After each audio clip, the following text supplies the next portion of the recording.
Friends எல்லாருக்கும் வணக்கம். So எல்லாரும் எப்படி இருக்கீங்க? நல்லா இருக்கீங்களா? என்னடா மணியம்மா சமையல்னு சொல்லிட்டு நீங்கள் வந்து பேசுகிறேன்னு நினைக்காதீங்க. ஏன்னா அத்தைக்கு கொஞ்சம் டைம் இல்லாததுனால கொஞ்சம் ஹெல்த் இஷ்யூ இருக்கிறதுனால அவங்களால அதிகமாக வீடியோ போட முடியல.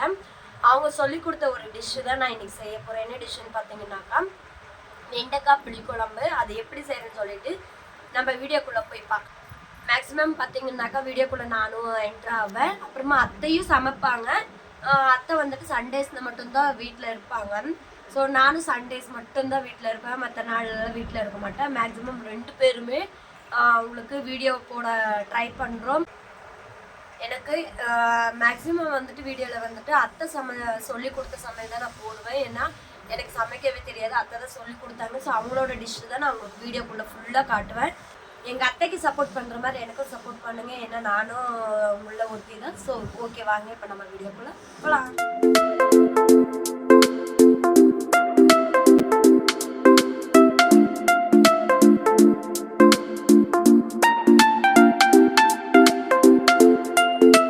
நான் ஏற்கனவே வடை சட்டியில் எண்ணெய் ஊற்றி வெண்டைக்காயை சின்ன சின்னதாக கட் பண்ணி எண்ணெயில் போட்டிருக்கேன். இதில் கூட கொஞ்சம் உப்பு சேர்த்துக்கோங்க. உப்பு சேர்த்து கொஞ்சம் நல்லா வதக்கி விட்டுருங்க. இதுக்கு வந்துட்டு ஒரு 50 கிராம் எண்ணெய் ஊற்றிக்கோங்க. எண்ணெய் ஊற்றி நல்லா வதக்கி எடுத்துருங்க. வதக்கிட்டு இந்த பச்சை வாடை இந்த கொஞ்சம் வதக்கி எடுத்துட்டதுக்கப்புறம் நாம் வந்துட்டு இதை வந்துட்டு ஒரு தட்டில் போட்டு எடுத்து வச்சுக்கலாம். பாருங்கள், இன்னும் கொஞ்சம் வதங்கணும். அந்த பச்சை வாடையெல்லாம் போகட்டும். அந்த எண்ணெயில் பொரிச்சு போடும்போது நமக்கு வந்துட்டு குழம்பு டேஸ்ட்டாக இருக்கும்.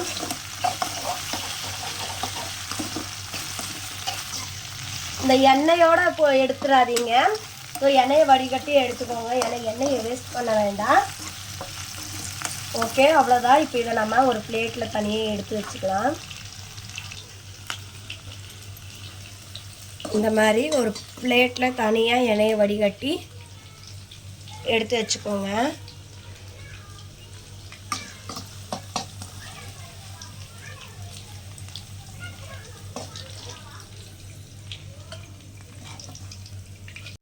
இப்போ ஒரு 250 கிராம் வெங்காயமும் ஒரு 2 பல்லு 2 கட்டை பூண்டும் நான் இப்போ எண்ணெயில் போட்டு வதக்க போகிறேன். புளிக்குழம்புக்கு மெயினாக சின்ன வெங்காயம் தான் மெயின். ஸோ சின்ன வெங்காயத்தை நல்லா சேர்த்துக்கோங்க.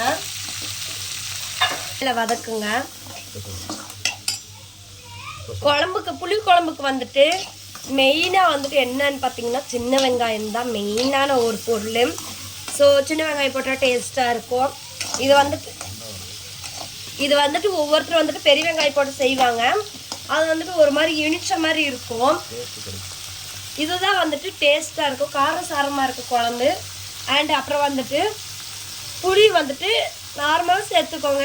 நீங்கள் இப்போ புளிப்பு தக்காளி சேர்த்துற மாதிரி இருந்தாக்கா புளிப்பு தக்காளி சேர்த்துக்கலாம். இது வதங்கட்டும். இது கூட கொஞ்சம் நம்ம சீரகத்தை சேர்த்துக்கலாம். சீரகம் பாருங்கள், உங்களுக்கு தேவையான அளவு சீரகம் ஒரு 1.5 ஸ்பூன் அப்படி சேர்த்துக்கோங்க.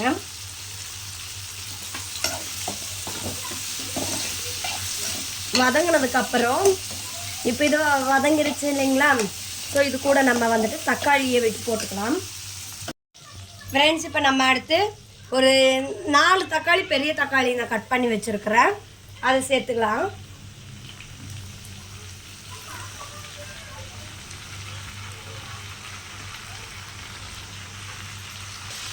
இது நல்லா வதங்கட்டும். இது கூட கொஞ்சம் உப்பு மஞ்சள் நம்ம சேர்த்துக்கலாம். இந்த உப்பு நம்ம தக்காளி வதங்கிறதுக்கு வேண்டிய உப்பு சேர்த்துருக்குறோம். அப்புறம் வந்துட்டு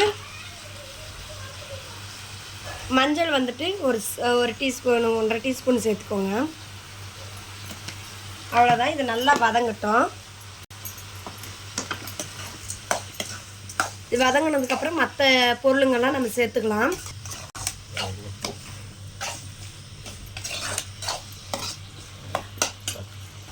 தக்காளி நல்லா வதங்கட்டும். வதங்கினதுக்கப்புறம் இந்த மசால் போடும்போது நான் மசாலா எப்படி போடுறேன், என்ன மசால் போடுறேன்னு சொல்லிட்டு சொல்கிறேன் பாருங்கள். ஃப்ரெண்ட்ஸ், இப்போ இதில் பார்த்தீங்கன்னாக்கா மல்லித்தூள், மிளகாத்தூள், சாம்பார் தூள், அப்புறம் குழம்பு மிளகாய் தூள் இது மட்டும்தான் போட்டிருக்கிறேன். எல்லாம் 2 ஸ்பூன் போட்டிருக்கிறேன் ஃப்ரெண்ட்ஸ். நான் வந்துட்டு காரத்துக்கு ஏற்ற மாதிரி நான் பொருளை போட்டிருக்கேன். இதே மாதிரி தான் இதை வந்து ஆறுனதுக்கப்புறம் அரைச்சிட்டு நம்ம தாளிப்பு கொடுத்து வெண்டைக்காய் போட்டுக்கலாம். தூள் போடும்போது ஃபோன் சுவிட்ச் ஆஃப் ஆகிடுச்சு ஃப்ரெண்ட்ஸ். அதனால் ஃபோன் எடுக்க முடியல, விட்டால் இது வந்து கருகிடும். ஸோ அதனால் நான் வந்துட்டு போட்டுட்டேன். இப்போ இதை அரைச்சதுக்கப்புறம் தாளிக்கும் போது உங்களுக்கு காட்டுறேன் ஃப்ரெண்ட்ஸ். இப்போ வடசட்டி காஞ்சிருச்சு. இப்போ நம்ம வந்துட்டு எண்ணெய் ஊற்றிக்கலாம். குழம்புக்கு எண்ணெய் ஊற்றியாச்சு. ஸோ இதில் நம்ம வந்துட்டு கொஞ்சம் கடுகும் வெந்தயமும் போட்டு தாளிச்சுக்கலாம். இப்போ நம்ம வந்துட்டு கடுகு சேர்த்துக்கலாம். கடுகு பொரிஞ்சதும்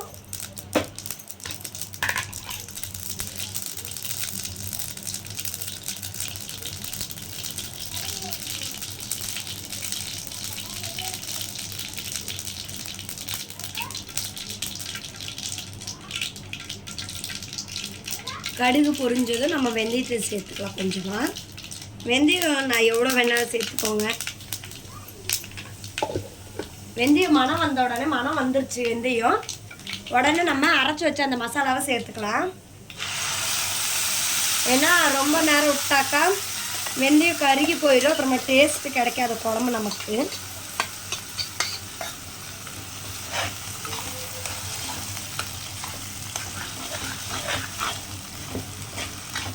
நல்லா பரட்டி விட்டுருங்க.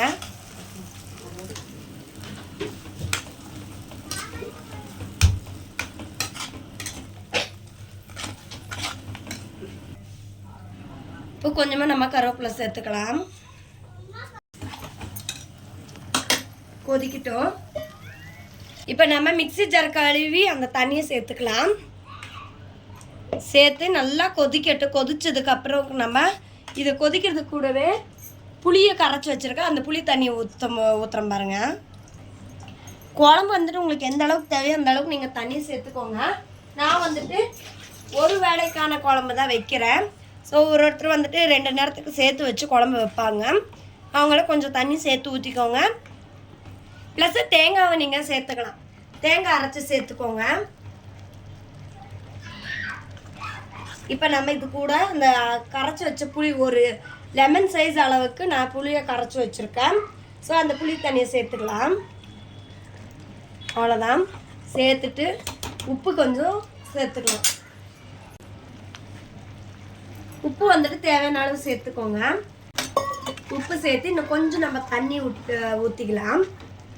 கொஞ்சம் நல்லா கொதிச்சு அந்த தண்ணியெல்லாம் நல்லா கொதிச்சு பச்சை வாடையெல்லாம் போனதுக்கப்புறம் நம்ம வெண்டைக்காய் சேர்த்துக்கலாம்.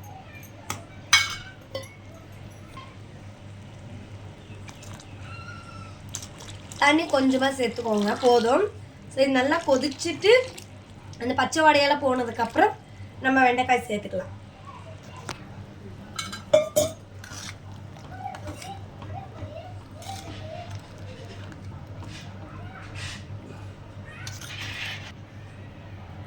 ஃப்ரெண்ட்ஸ், இப்போ நல்லா கொதிச்சு அந்த எண்ணெயெல்லாம் பிரிஞ்சு வரட்டும்.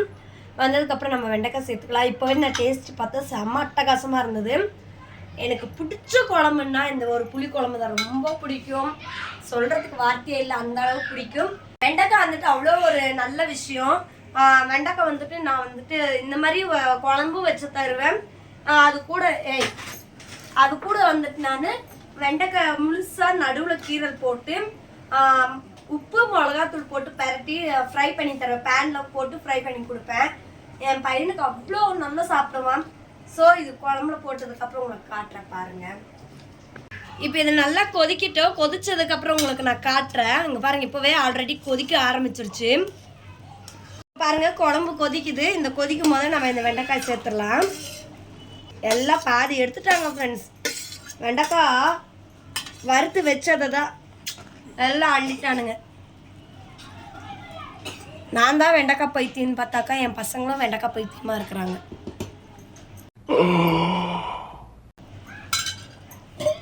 நல்லா கொதிக்கட்டும். இந்த எண்ணெயை கொஞ்சம் அப்படியே நம்ம தள்ளி விட்டுடலாம்.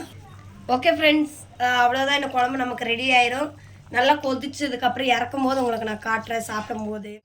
ஹாய் ஃப்ரெண்ட்ஸ், வெண்டைக்காய் புளி குழம்பு ரெடி ஆயாச்சு. இங்கே பாருங்கள், நம்ம குழம்பு ரெடி. ஸோ இது எப்படி இருக்குன்னு சொல்லிட்டு இன்னைக்கு நானே டேஸ்ட் பார்த்து சொல்ல போகிறேன் வாங்க.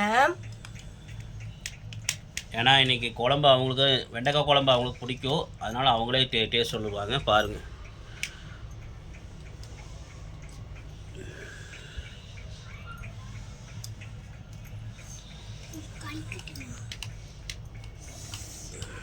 சூடாக இருக்கு.